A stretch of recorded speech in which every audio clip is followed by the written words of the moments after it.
Thank you very much. Well, we're going to have a little bit of fun this morning, and this is a topic that I've been looking at for a number of years. And the reason I was asked to write this paper for the C2C Journal, which is published by the Manning Center. And I was happy I was asked because a lot of people don't really understand or know what is the trans movement, or transgender. Who are these people? What do they want? What is this all about? We're all talking about pronouns. So I thought when I wrote this article, I wanted to give a complete overview of this community. So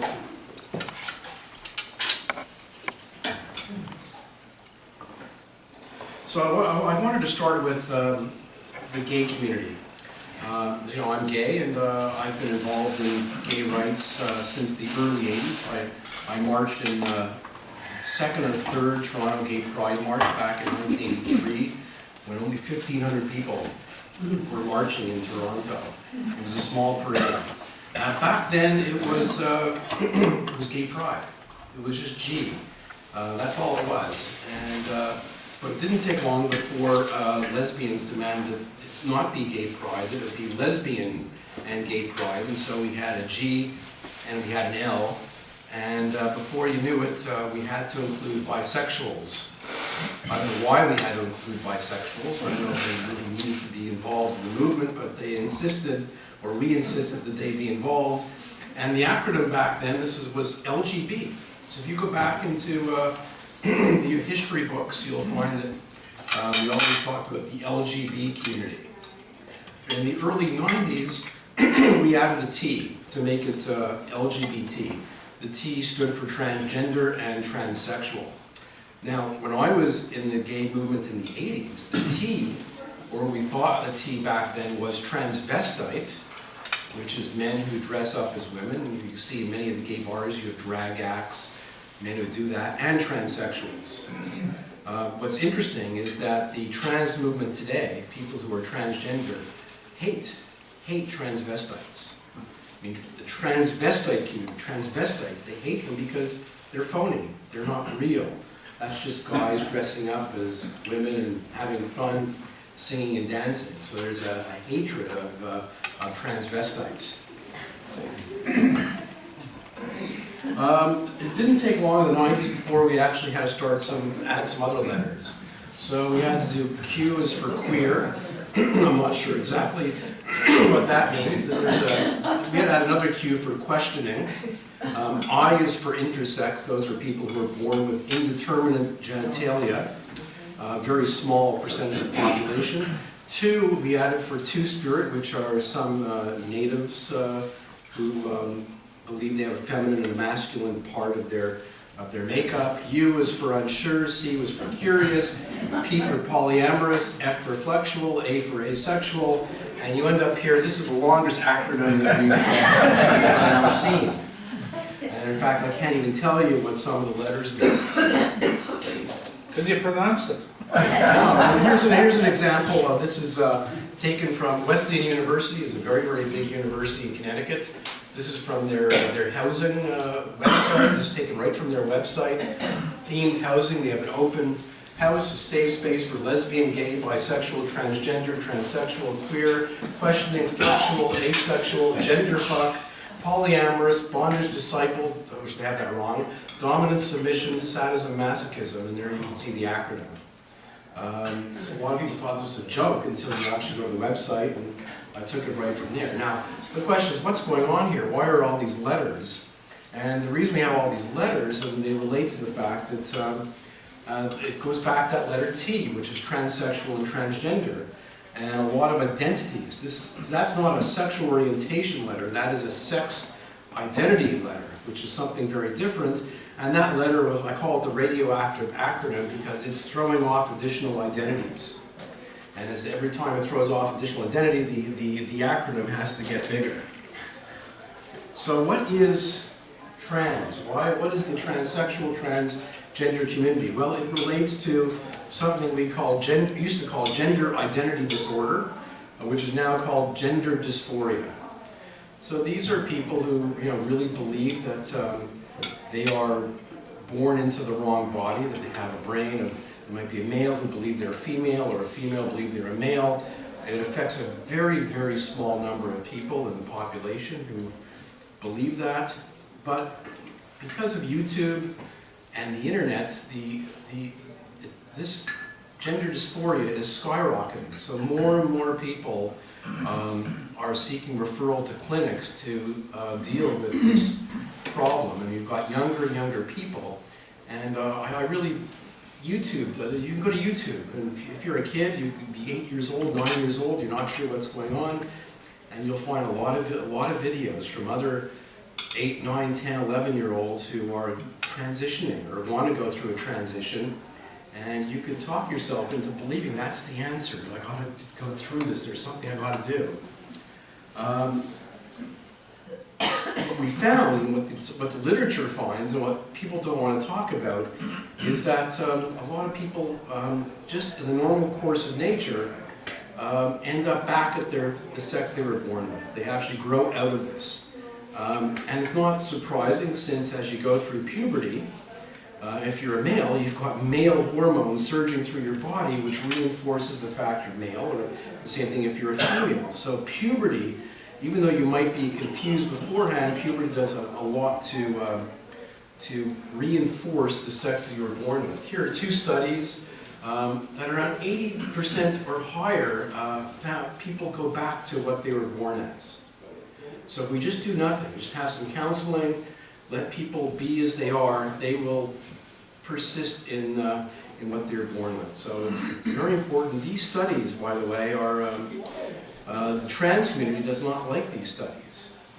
And in fact, they will dismiss these studies by saying that, in fact, well, what you're not really measuring gender dysphoria, you're just measuring kids who really are not really at that stage yet, and so you're not really working with the right children or right kids. And of course, they're wrong, but they have to do whatever they can to get rid of these studies, which are not very helpful to their cause. So what they want, trans activists would like for kids at 13 to start taking hormone blockers, drugs to block puberty. And then at 16, you start cross-sex hormones to change your sex. And then at 18, you go through surgery. So it's a 3-step process. When you look at this, does this sound really, really good for people? I mean, no. This is quite an intervention. So let's go through this. So if you're going to block puberty, one of the drugs that you take is a drug called Lupron, manufactured by AbbVie, and it's intended for a variety of other things. It's never been tested for blocking puberty. And so the adverse effects in clinical trials include hot flashes, headaches, emotional lability, decreased libido, acne, blah, blah, blah, blah, blah, blah. Another study back, or if you look at the adverse effects, high prevalence of rates of serious side effects, including depression, joint pain, and weakness. So you're giving this to 12 and 13-year-old kids to block puberty, something that may cause joint pain and a whole variety of other things. Does this really sound like a good idea for kids? We can ask a question later. What is endometriosis? I don't really know what that is. You have a doctor in the house? It's an overgrowth of the lining of the uterus. So the lining of the uterus lies outside the uterus. So once you take your puberty blocker, then you go on cross-sex hormones. And this will typically have an irreversible effect on fertility. And there's no going back. And again, the question is how many kids are really understanding the full effects of taking drugs like this. Again, we haven't studied this for use in adolescents, and typically you're going to take hormones for life. So you're taking a lot of drugs for a long time, and as this pediatrician said, we don't really know how sex hormones impact adolescents' brain development. A lot of unanswered questions. This is a huge thing for parents to decide to do to their kids. A huge step, and I don't think we really understand what people are doing.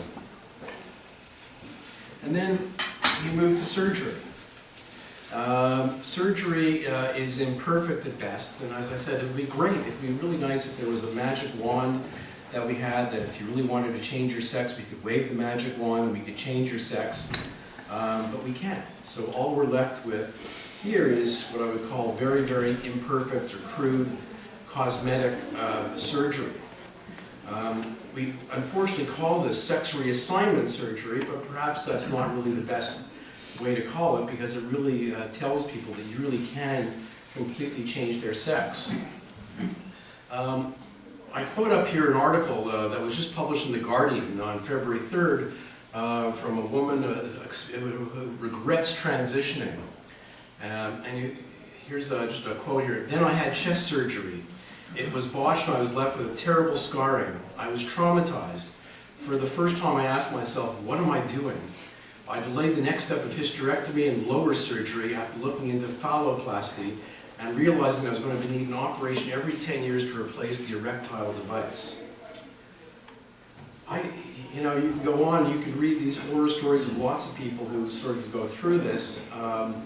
It's a horrible thing, because after you're done with this, you really quite aren't the other sex. Things probably don't work quite the way you thought they should. So it's a lot of problems in going through this traumatic surgery to get this done. A lot of people start the process and don't actually finish it. You can see the numbers, 100 to 500 gender reassignment surgeries in the US per year. Supposedly there's 1,000 people on a wait list in Ontario. And you know, I'll tell you, I've met a couple of transsexuals in my life. I knew a transsexual in England who, this was a male who was becoming, or in the midst of transitioning to become a woman. He was a fairly large guy, and he was going to be a very large woman. He wanted to be a lesbian. And the problem was that he was somewhere in this transition, and of course, he would go to, this was in Oxford, in England, where I was living. He would go to the gay community center for dances, and the lesbians wanted nothing to do with him. I mean, it was, you know, he was completely shunned by the community you want to join, and you just sort of wonder, might not counseling have been a better way for him to really, since he was attracted to women, might not counseling have been a better way for him to really acclimatize and lead a better life than trying to go through this incredible amount of intervention and change. There's also huge psychological problems after surgery. So there's a Swedish study that followed 324 people who had sex reassignment for over 30 years. And a huge amount of mental difficulties. Their suicide mortality rate rose 20-fold above the comparable non-transgender population. So there's a huge amount of people who are tremendously unhappy after they go through the surgery. The Guardian did a review of 100 studies, and they said there's no conclusive evidence that sex change operations improve the lives of transsexuals, with many people remaining severely distressed and even suicidal after operation. Again, you know, you're finding that a lot of people regretting it. They're unhappy. They were unhappy before. Seriously unhappy with mental problems before this whole process. They go through this incredible intervention and they're still unhappy. It's you know, again, the real question is this the right thing? Is this doing a service to our children and parents by putting people through this? Now this is, there's a couple of videos on the web of people who have gone through this or gone through parts of this and then have decided to detransition back to what they were. Now the problem here is that it's tough enough to go one way and go through the transition or part of the transition and accept the mental and all the changes with the other sex. If you decide to go back, you have, again, the whole process to go back to and through and more mental anguish. And so I want to play this video. Now I don't know whether the sound will come out as well. We may have to be quiet, but I'll try to see if this works. This is a short video, it's only 3 minutes. Hi, my name's Carrie. I'm a 22-year-old detransition woman. I was a pediatric transitioner, so I started medical transition when I was underage, and I stopped transitioning nearly a year ago. And for me, detransition involves, a lot of thought and a lot of unlearning of what I understood about myself. When I was transitioning, I felt a lot of very intense body dysphoria that felt very innate and very integral at the time to the way I perceived myself in the world. And what I came to realize eventually was that this was not the case, that there were all these factors that played into my dysphoria, dissociation and feelings of inferiority for being female, and depression, body dysmorphia, all of these things contributing to this kind of general sense of alienation, sense of otherness from the people around me, and specifically from other women.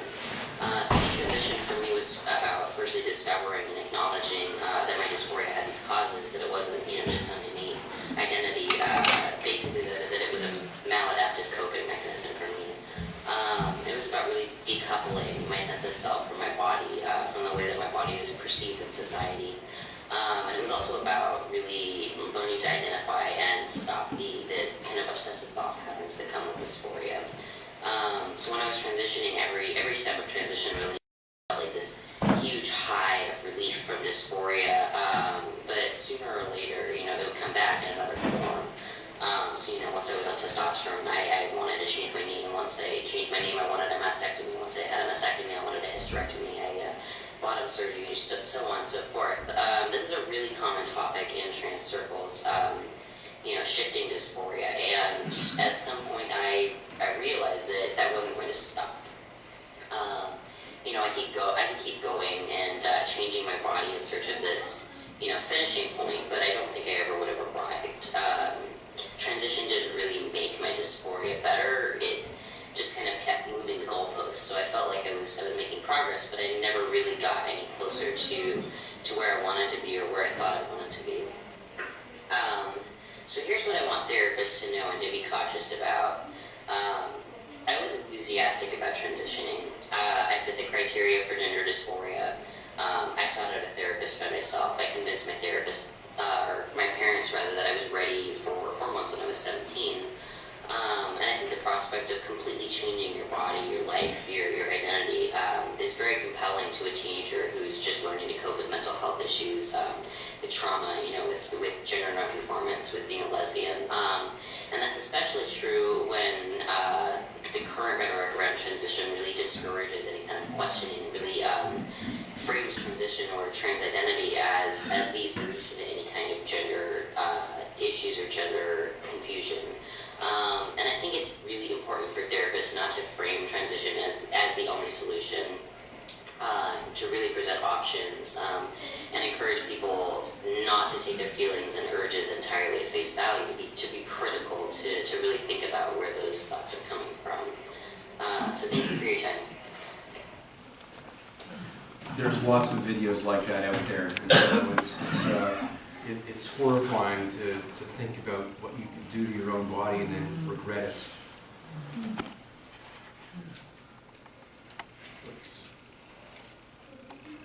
Okay, so that's one part of the trans world. That's the sort of the transsexual part of the trans world.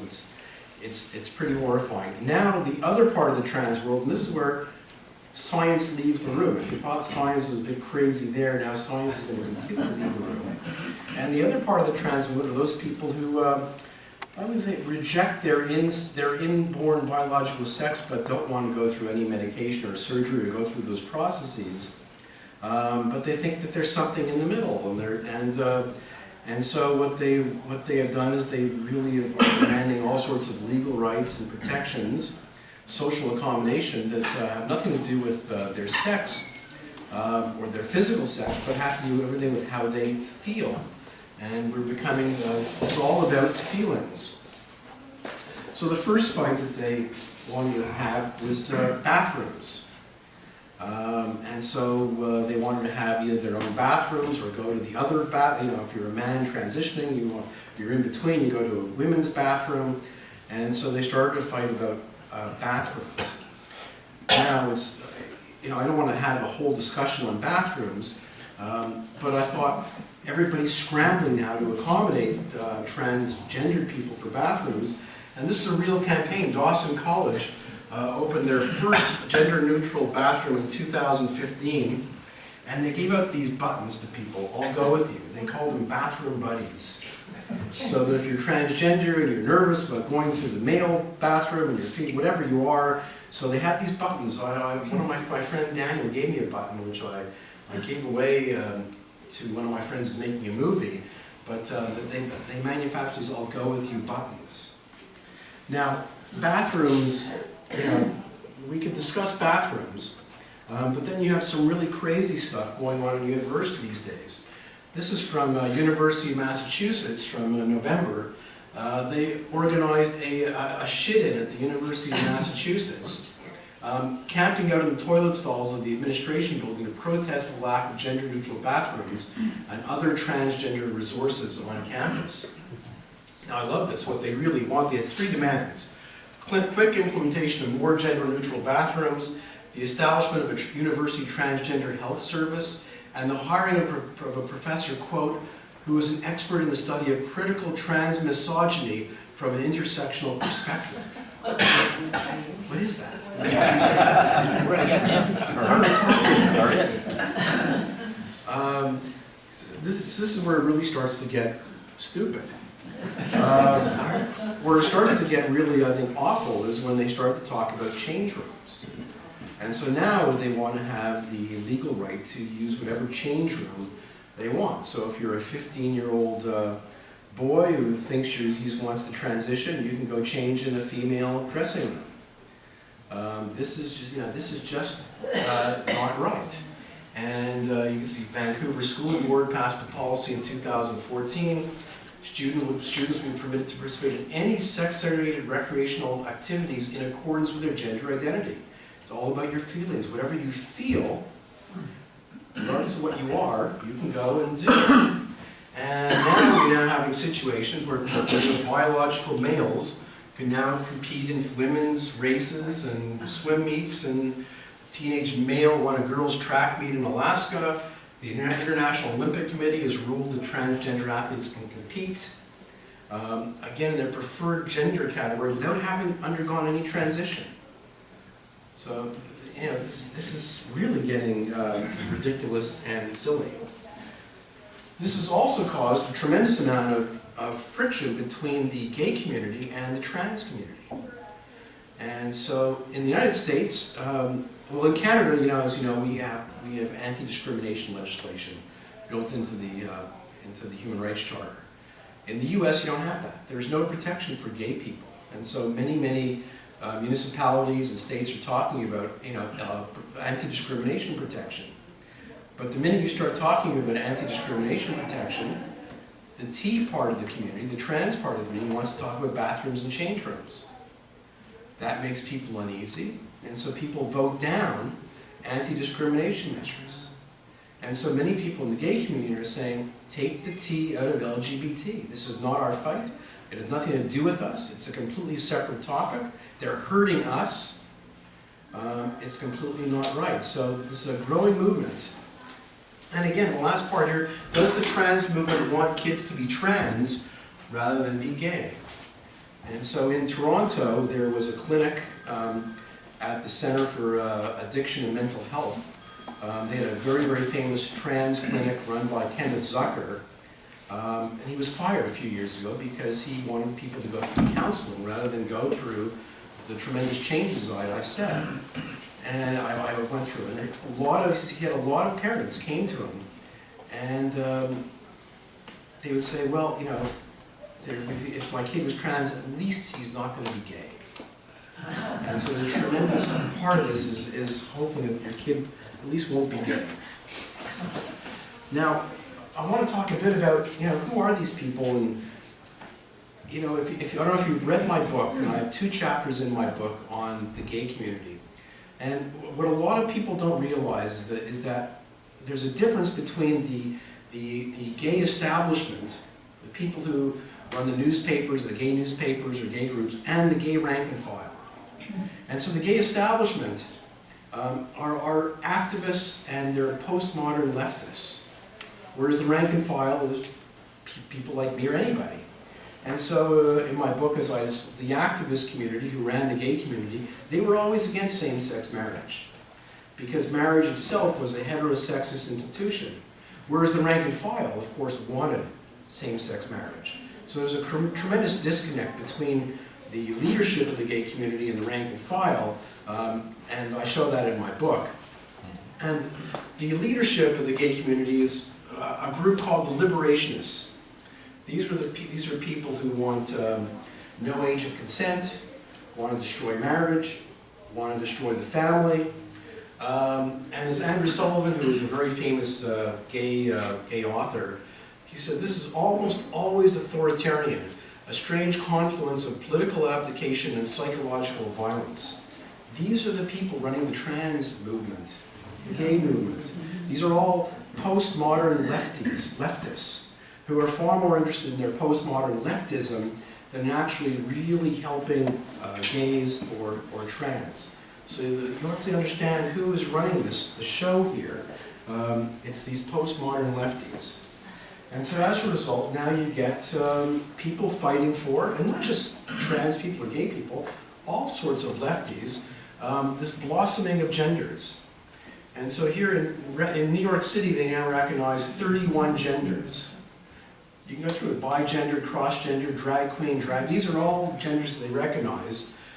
Dating app Tinder is 37 genders. Facebook has 58. And some of the genders here are neutrois. Neutrois is a non-binary gender identity which is considered to be neutral or null gender. Pangender is a non-binary gender experience which refers to wide multiplicity of genders that can or not tend to the infinite, meaning the experience can go beyond the current knowledge of genders. This experience could be either simultaneously or over time. Are there any pangender people here? Any neutrois that I don't know about? Robert, are you a neutrois? Yeah. I thought so. Yeah. In between. What's the hedgerow? Somebody's pulling it away. Hijra? Yeah. Those are people from India who have castration and become eunuchs. Yeah, well, so long as the Sharia crowd, if the Sharia crowd find out about it, they're toast. So as you know from the Jordan Peterson talk, because of this, here comes the gender police. And so right now, the Ontario Human Rights Code protects people from discrimination and harassment because of gender identity and gender expression. And so the question here is, what about these pronouns that people want? And if you go to the Ontario Human Rights Commission website, again, they're thinking this is, if you don't refer to trans people by their chosen name and pronoun, it's called misgendering, which is, they believe is discrimination. It's from their website, so it's misgendering, it's a crime. And I found this funny. There was this trans activist, Lee Ayrton, she wrote to the Globe and Mail, quote, "I believe all of this use of pronouns can happen without the threat of sanctions. I look forward to people proving me right in the years to come." Now this sounds like a threat, right? I believe all this can happen without the threat of sanctions. A veiled threat, I think. Dr. Lunch. It's not different. Now, what are those pronouns? I don't know if you've seen them. Here are some of the pronouns. So you have these sets of nu, nem, near, nemself. And go all the way to z, zer, zem, zer, self. These are just some of the pronouns. There's more. You go to websites on the net, you can find more and more pronouns, and you can have websites that will tell you exactly how to use these pronouns so you can practice your English. We're actually now teaching teachers how to do all this. So in British Columbia, it's the Teacher Education for All initiative is including all of this stuff into teacher education. Workshops on trans literacies, etc. I love this. Here's the bio of one of the facilitators for the workshops they have. Kay, who uses the pronouns they and them, is a queer, non-binary, second-generation Chinese settler raised in unceded Coast Salish territories. They put energies into QTBI POC communities, writings, and activisms. They most recently facilitated a student seminar titled Voices from the Margins, Critical Perspectives on Race, Sexuality, and Settler Colonialism, focusing on women of color and indigenous feminisms, queer of color, and two-spirit critiques and art-based activism. I mean, my God, who would want to talk to this person? Oh, my goodness. This person is teaching people, teaching teachers. The madness never seems to stop. This I took out of the National Post a few weeks ago. You cannot say expected mothers in Britain. Expected mothers could now offend transgender people, so you need to call them pregnant people. Yeah, pregnant people. And they have a whole bunch of other things. This is all from the British Medical Association. So where do we go from here? What comes after this? Well, you know, there's more. We're going to go into the transabled. So transability is the desire or need for a person identified as able-bodied by other people to transform his or her body to obtain physical impairment. This person could want to become deaf, blind, amputee, paraplegic. So we have the transabled. And I love this. This is Radical Sex Week at McGill University in 2015. One of their seminars was Desires, a QT person of color exploration. It was only open to queer and trans people of color, and they openly declared that white folks need not attend. Well, that's really discriminatory. And we get to stupid stuff like this. This is used in Alberta. This is used by the Alberta Teachers Association. It's the gender unicorn. Isn't this lovely? You know, kids, you get the gender unicorn. We can talk about gender identity, gender expression, blah, blah, blah, blah, blah, blah. This is the kind of crap that's get taught in schools today. And I had to throw this in because I love this. This is the wheel of oppression.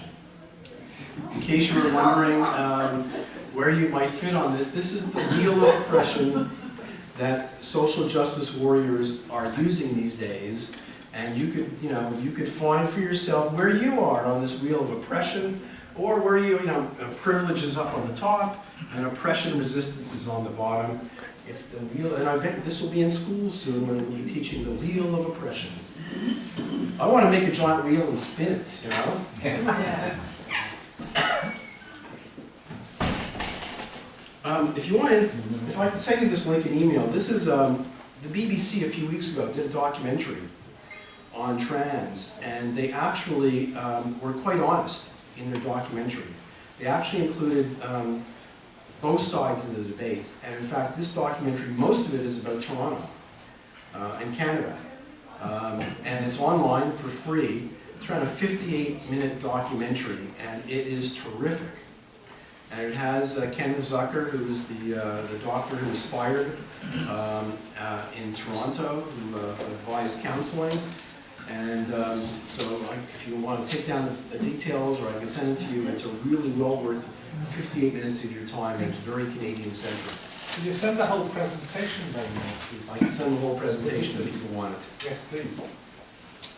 And that's it.